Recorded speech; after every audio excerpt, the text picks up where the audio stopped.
Halo semuanya, selamat malam.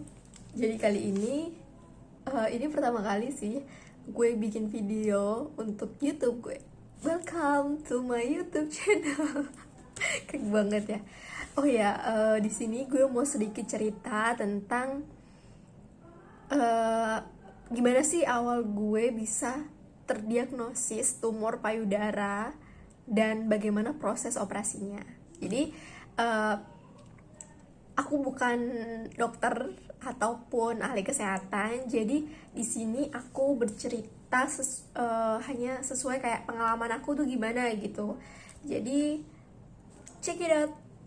Eh, Awal mula di Februari itu aku kerasa nyeri di payudara bagian kiri.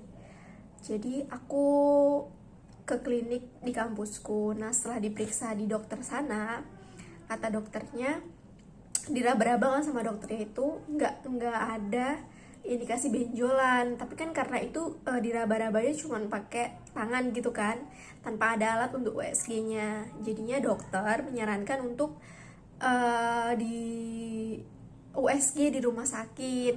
Nah, karena waktu itu dokternya nyuruh kayak BPJS-nya dipindahin dulu aja ke vaskes di klinik di kampusku, kemudian nanti dokternya ngasih surat rujukan. Nah, waktu itu aku udah mulai pindahin eh, ke klinik di kampusku, vaskesnya itu melalui aplikasi BPJS, jadi gampang kok mindahinnya. Tapi waktu mindahinnya tuh perlu 2 minggu untuk dia pindah vaskes, sekitar 2 minggu lah. Nah, habis itu Maret, kita tahu kan bahwa Maret itu kayak lagi virus corona itu lagi merebak-rebaknya di Indonesia. Akhirnya pada pertengahan Maret kan semua perkuliahan, sekolah itu kan diliburkan, termasuk kampusku. Jadi kayak udah libur. Jadi aku udah lupa kalau aku tuh memang harus periksa ke dokter USG karena ada nyeri. Nah, setelah bulan Maret itu aku udah nggak ngerasain apa-apa. Jadi aku udah lupa banget kalau aku memang ada nyeri itu. Jadi bayangin aja dari Maret, April, Mei, Juni, Juli, Agustus, selama 6 bulan itu nggak kerasa lagi. Nah, jadi poinnya aku kerasa ada benjolan itu waktu September. September itu aku raba-raba kembali. Oh, waktu mandi itu aku raba-raba kembali. Kok benjolannya netep terus dan kerasa di ketek apa di bagian ketiak ini itu terasa kayak gatel gitu, tapi gatelnya tuh kayak digaruk nggak hilang gitu, gatelnya tuh kayak gatel di dalam gitu kan. Nah, akhirnya aku udah kayak jangan-jangan aku kayak berpikiran udah kayak ketakutan duluan gitu. Akhirnya aku nggak bisa biarin aja sih kalau aku cuma diem-diem aja ngerasain berpikiran yang aneh-aneh, ya nggak akan selesai gitu kan. Akhirnya di bulan Oktober aku beraniin bilang sama ibuku, "Bu, coba lihat di sini tuh ada benjolan yang dia nggak hilang." Terus ibu sentuh, "Lah, kok iya?" kata ibuku kan. Nah, akhirnya oh iya, for information ya, jadi awal 2020 ibuku tuh juga uh, kena tumor payudara juga dan dioperasi juga. Jadi ibu kayak udah tahu kok ini mirip sama yang ibu dulu. Nah, akhirnya setelah berbincang sama bapakku, beberapa hari kemudian kita ke dokter. Nah, aku kan di provinsi Bengkulu ya teman-teman, jadi kayak nggak bisa disamain sama provinsi lain gitu. Teman-teman bisa googling di provinsinya sendiri. Nah, di provinsi Bengkulu, dokter bedah yang kayak udah spesialis onkologi yang bagian nangani kanker, tumor itu cuma satu di Bengkulu, namanya dokter Dian. Nah, dokter Dian itu prakteknya di rumah sakit M Yunus, rumah sakit daerah M Yunus, kemudian rumah sakit Umi sama rumah sakit Gading Medika. Nah, kalau di rumah sakit M Yunus itu pagi, kalau di Umi itu jam 2-an. Nah, kalau di Gading Medika sore jam 5-an. Nah, jadi waktu itu kami pertama ke rumah sakit Umi dulu. Udah ketemu dokternya, udah diperiksa sama dokternya. Oh iya, ini emang ada Bu benjolan. Dan bukan, aku ngomongnya waktu ditanya sebesar apa dek, katanya ya aku bilang kecil dok gitu kan. Terus diperiksa ke dokternya, katanya udah sebakso. Nah, akhirnya kata dokternya saya sarankan untuk USG. Saya kasih surat nanti USG, tapi USG-nya di rumah sakit Umi itu nggak bisa langsung kayak hari itu aku mau USG, hari itu di USG, nggak bisa kayak gitu teman-teman. Jadi kayak harus daftar dulu gitu, nanti dihubungi sama pihak radiologinya kapan bisa USG. Nah, tapi karena jarak antara rumahku dan rumah sakit itu lumayan jauh, sekitar 2-3 jam, makanya dokter itu menyarankan untuk USG di rumah sakit praktek selanjutnya, yaitu di rumah sakit Gading Medika. Nah, kalau di rumah sakit Gading Medika, dokter Dian itulah yang USG langsung gitu. Jadi dokter Dian yang udah ada alat di tempat prakteknya gitu kan. Akhirnya jam 5 kami ke rumah sakit Gading Medika itu, kemudian di USG dokternya bilang kalau di USG itu kayak udah kelihatan gitu kan, garis-garisnya itu garisnya lebih terlihat jelas atau enggak. Cuman dokternya bilang ini garisnya terlihat jelas, insya Allah sih tumornya jinak, katanya dokter gitu kan. Jadi itu kayak agak meredam kekhawatiranku selama ini teman-teman. Kemudian dokternya bilang kayak ngasih opsi ke aku, jadi ini mau dilanjutin operasi atau gimana gitu. Nggak tahu kenapa, mungkin karena aku udah nangis beberapa hari sebelum ini kan, udah bingung dulu, udah overthinking dulu, bla bla bla. Akhirnya kayak udah ini pokoknya dioperasi aja. Akhirnya detik itu juga ngomong, iya dok dioperasi aja gitu, dengan mantap ya gitu kan. Terus akhirnya setelah ngomong kayak gitu, operasinya bisa, kan dokter itu tuh aku periksanya hari Selasa, Kamis bisa kesini, depannya Selasa baru bisa operasi. Jadi harus 1 kali lagi kalau mau pakai BPJS kan. Oh iya, soalnya aku waktu ke praktek dokter Dian itu nggak pakai BPJS karena BPJS ku lagi mati, posisi nonaktif gitu. Kenapa BPJS ku nonaktif? Jadi aku BPJS-nya itu ikut orang tua karena bapakku PNS. Jadi kayak anak PNS selama 25 tahun yang masih kuliah kan masih diberikan BPJS dari pemerintah. Nah, jadinya karena aku udah 21 tahun, itu jadi dia tuh selama harus kayak memperpanjang gitu loh. Dia harus memberikan surat keterangan masih kuliah gitu-gitu. Nah, jadinya kayak emang nonaktif. Dan juga waktu itu kan BPJS ku udah aku pindah ke Jogja kan. Nah, itu harus dipindah ulang ke Bengkulu. Itu juga ada prosesnya. Akhirnya setelah saya ngurus itu, BPJS ku aktif kembali. Kami ke dokternya, habis konsul ke dokternya, waktu itu bertepatan sama 2 hari lagi libur Maulid Nabi. Oktober itu kan ada libur Maulid Nabi. Jadinya dokternya bilang sama perawatnya, rumah sakit ini kapan liburnya? Kata perawatnya, Kamis libur dok. Waktu itu aku Selasa ke dokter, dokternya langsung bilang, ya udah besok kita operasi. Glep. Kayak aku, ya untungnya emang aku ibu sama bapakku udah persiapin sih, udah bawa barang-barang dari rumah, udah pakai baju ganti gitu. Jadi kayak udah mau siap mau operasi emang. Tapi diriku sungguh akhirnya setelah udah tanda tangan bahwa besok akan operasi, udah ke meja registrasi gitu kan. Jadi waktu itu susternya bilang, perawatnya bilang, nanti setelah maghrib udah harus di sini ya, kita pasang infus gitu. Akhirnya maghrib udah balik lagi ke rumah sakit, pasang infus. Oh iya, sebelum itu dicek darah dulu ya, jadi kayak kadar darah kita tuh normal atau enggak gitu kan, hemoglobinnya, trombositnya itu normal enggak, ada alergi enggak gitu kan. Terus akhirnya dipasang infus. Perawatnya bilang aku disuruh puasa dari jam 12 sampai setelah operasi nanti gitu. Jadi aku jam 12 itu bangun, makan kayak sarapan gitu kan, biar besoknya nggak lapar soalnya mau puasa.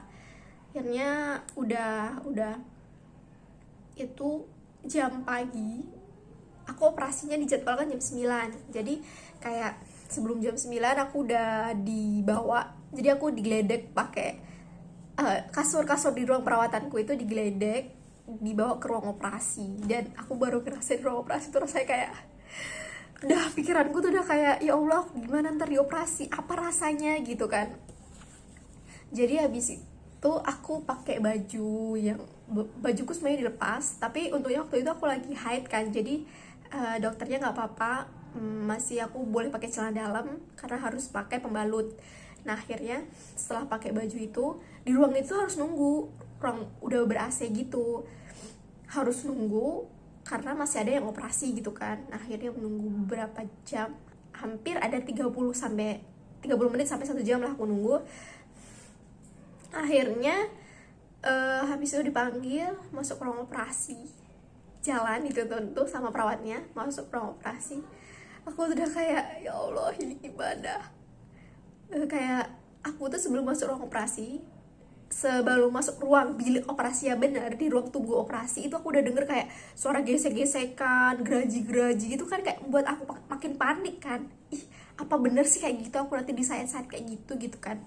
Nah akhirnya waktu masuk ruang operasi, ya banyak perawat, ada dokter anestesi, dokter bedahnya, dokter umumnya, kayak gitulah pokoknya. Terus habis itu aku ditelentangin di tempat apa ya, ditelentangin di ya kasur, tapi nggak empuk sih, kasur. Terus leher kita kayak suruh ke bawah, agak ke bawah gitu leher kita, tangan kita tuh udah ada penyangganya, samping sangganya untuk infus, sangganya satu lagi karena operasi di kiri kan. Nah jadi habis itu dokter, sebelum aku dikasih bius, dokter tanya di sebelah mana gitu, sebelah sini dok, oh ya yang ini ya, terus ditandain sama dia. Dokter anestesinya siap di situ, udah entah langsung dimasukin aja ya kan. Aku di infus tuh kan langsung, ya biusnya tuh dimasukin infus tadi kan, nggak tahu kenapa ya kayak disuruh tidur gitu. Jadi kayak mau nahan nggak tidur tuh nggak bisa, kayak udah selep dah. Akhirnya nggak tahu apa yang terjadi selanjutnya. Setelah itu kayak dibangunin, aku tuh kayak dikasih kayak dot-dot, semacam dot gitu kan. Itu tuh untuk biar aku bisa tetap apa ya, mungkin tetap AA gitu ya, biar cepat sadar. Nah akhirnya ibu bapak sama saudaraku udah sekeliling kan, udah ngasih kaki, bau tuh udah bau fresh care, bau minyak kayu putih di sepanjang badanku gitu.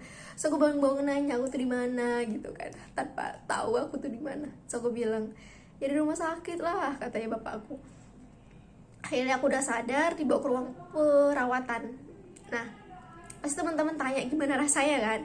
Sejujur-jujurnya aku nggak ngerasain rasa yang kayak hebat, kayak perih hebat, sakit tuh enggak. Cuman yang aku rasain pegel banget di belakang, di punggung ini rasanya pegel banget. Karena selama udah beberapa jam sebelum operasi sampai selesai operasi tuh nggak boleh gerak sama sekali kan, karena takutnya kayak kaget bekas jahitannya tadi. Akhirnya, dan itu juga belum boleh makan.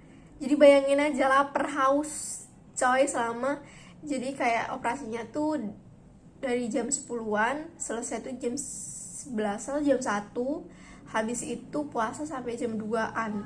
Akhirnya baru jam 3-an tuh boleh makan, baru makan sedikit minum gitu. Ya yang dirasain itu sih cuman agak panas aja di sekitar, mungkin karena habis biusnya ya. Tapi kalau tapi ya sejujurnya aku nggak ngerasain yang kayak sakit nyeri itu tuh nggak, alhamdulillah aku nggak ngerasain hal itu gitu. Dan satu lagi yang aku rasain, karena waktu itu darahku tuh 90/60, itu cukup rendah juga ya. Jadi kayak aku ngerasa aduh, bangun dari kasur tuh udah kayak mau di goyang-goyang gitu, keliling-keliling gitu, namanya pusing, kayak orang darah rendah lah. Akhirnya habis itu semalam nginep lagi rumah sakit.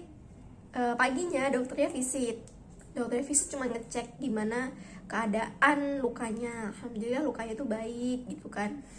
Akhirnya dokternya bilang ya boleh pulang siang ini juga gitu kan. Terus dikasih resep, dikasih obat. Seminggu kemudian disuruh periksa lagi ke dokternya. Habis itu pulang. Nah itu belum boleh mandi teman-teman, jadi aku ya nggak mandi sih, cuman dibasuh-basuh aja, jangan sampai kena ini. Jadi kayak perbannya itu juga aku ganti 2 hari sekali, aku ganti perban, ganti aja sendiri. Jadi kayak teman-teman bisa beli kayak apa ya namanya, tadi itu kayak jaring-jaring filamen, nanti aku tunjukin di sini fotonya kalau bisa ya, kalau nggak aku tulis di description box namanya itu. Terus ntar dikasih sama kain kasa, terus dikasih plester, udah kayak gitu aja. Itu udah biar nutup lukanya, biar juga cepet kering. Jadi kayak jaring-jaring itu fungsinya untuk memperkering bekas jahitan. Nah, oh iya, zaman sekarang jahitannya tuh udah nggak lagi jahitan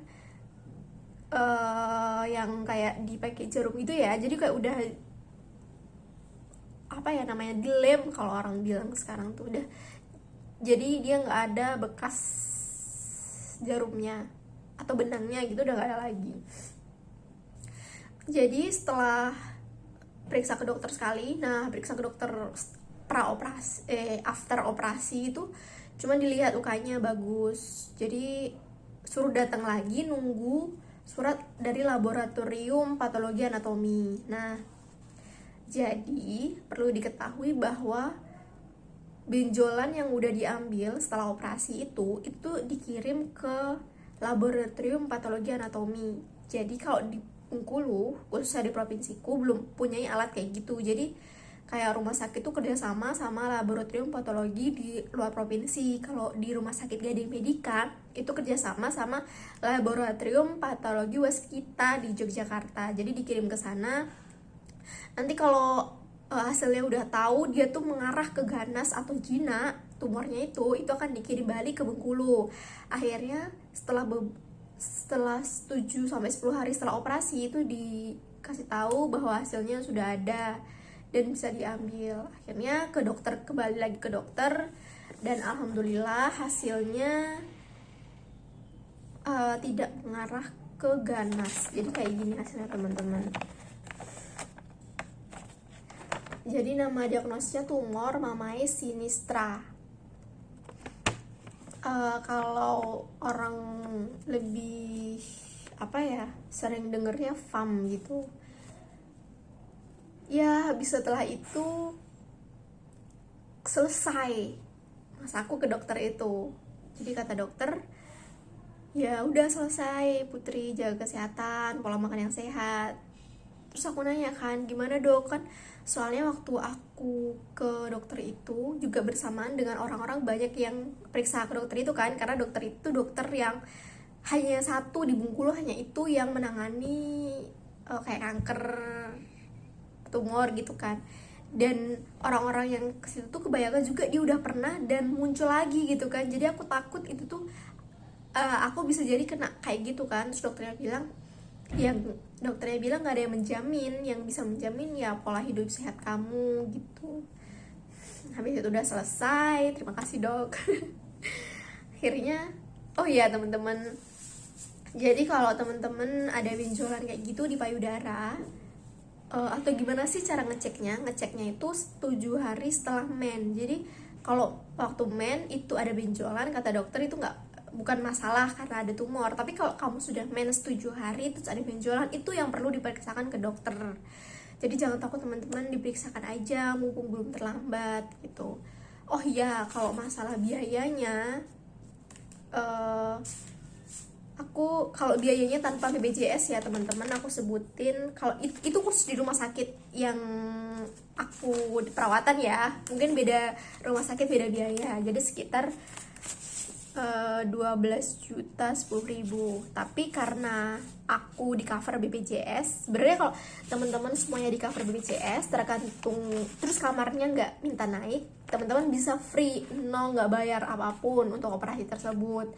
Namun karena waktu itu aku minta orang tuaku minta naik kelas di kamar VIP gitu kan. Jadi aku kelas 1 terus minta ke kamar VIP, jadi ada nambahan untuk biaya itu sekitar 5 juta. Nah setelah itu ya udah ya teman-teman. Jadi pokoknya pesan aku, ya aku mulai dari sekarang sih lebih aware sih kalau milih makanan, mulai mengurangi yang bakar-bakar, karena yang bakar-bakar tuh kan karsinogen. Kemudian mengurangi micin, aduh ya pola hidup sehat itulah terutama. Saya juga nggak tahu gimana. Ya sekian aja video dari aku teman-teman, sampai jumpa di video selanjutnya gitu. Kalau teman-teman ada pengalaman juga pernah operasi, bisa komen di kolom komentar. See you.